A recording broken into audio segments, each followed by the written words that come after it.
Brilliance Audio presents The Rest of Us, The Rise of America's Eastern European Jews by Stephen Birmingham, performed by Mel Foster.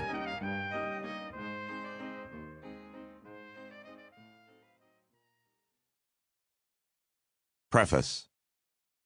It was not my intention, when I decided to write this book, to write a book that would be merely about rich people. There are some readers, of course, who will argue that this is what the book has become, since our American society inevitably measures success in dollars. But I was actually thinking of America's Eastern European Jews in terms of another kind of success, a social success, that of a mass migration of millions of people who have managed to become, within the lifespan of a single generation, an essential part of our social fabric and civic landscape.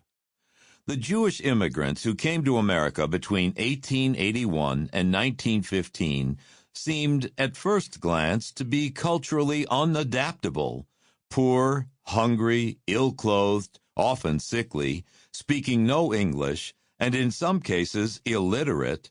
They were also steeped in a religious tradition that even America's older established Jews considered barbaric and bordering upon fanaticism. Politically, they burned with ideas that most Americans had been taught were radical and dangerous. No culture could have seemed more alien to our shores. What could possibly be done with these people, these benighted escapees from a distant despotic land? How and where would they ever fit in? And yet, barely 100 years later, here they are as people of prominence and influence in every major American city and in nearly every walk of life.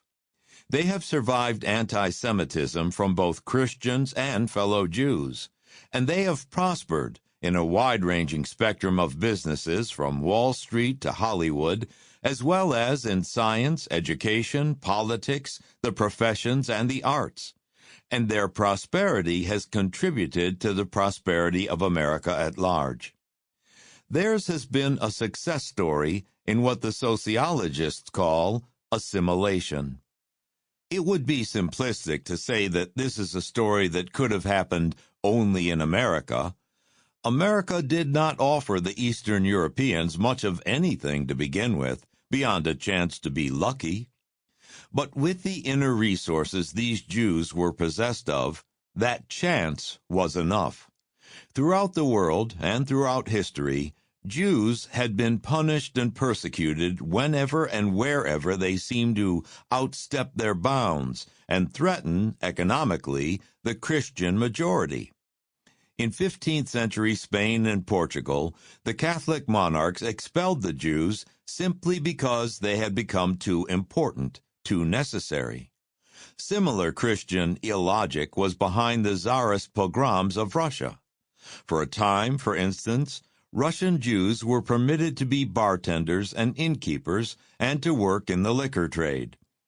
But when they proved to be good at it and prospered at it, allegations arose that the Jews were plotting to take over Russia, using vodka as a weapon to befuddle innocent Russian Christian minds, and a harsh reaction followed.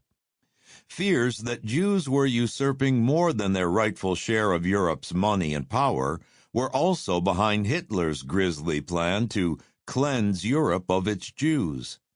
But in America, to its credit, as the Russian Jews prospered, this did not happen, though there were plenty of mutterings of too much Jewish power from certain quarters.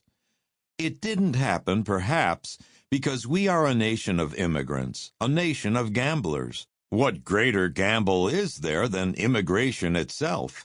And in our hearts, we all believe that everyone deserves that chance to be lucky, and this is what we mean when we talk about freedom.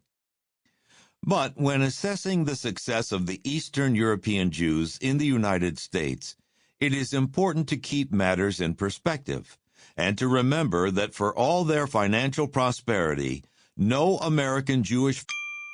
Sample complete. Ready to continue?